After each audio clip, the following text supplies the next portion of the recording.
waxaan rabnaa dowladda hadday tahay county government iyo hadday tahay national government horena codsiyo waa ugu dirsanay haddana waa sii wadanaynaaye waxaan rabnaa reer Asxaaba haddaan nahay arrintan qaad joojinta dowladda inay gacan naga siisa hadday county tahay hadday national government hadday tahayba inay gacan naga siisa qaadna lala joojiyo dhulkayna aan la keenin aan lagu cunin aan lagu gadin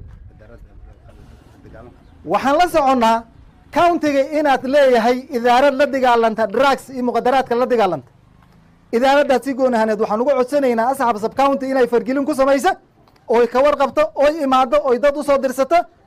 annagana habeen imaanin waa u taagannahay inaan arrintaad ka shaqaynay annaga insha Allah taala soo dhaweynayna hoos jire arrimahan gacan bir ah lagu wada hortago waxaan ka codsanaynaa dhammaan dadweynaha dawladba arrinkaas in lagu taageero alxamdulillah waxaan rabnaa inaan dhinac iskala soo jeesano muslimiin dhammaan haddaan nahay oo bahalkan dhulka aan maaragtay aan ka goyno oo aanu ka talin lahaynay oo reer Asxaab aan u aragnay maxay dhibkan aanu nagu hayo idinkan waa uu ku haya tolku waa ku wada haya. Introducing the Offspring School, a learning center where Islamic studies and Cambridge curriculum meets. Why choose the Offspring School? Because it has competent and qualified teaching staff, conducive learning environments, affordable fees,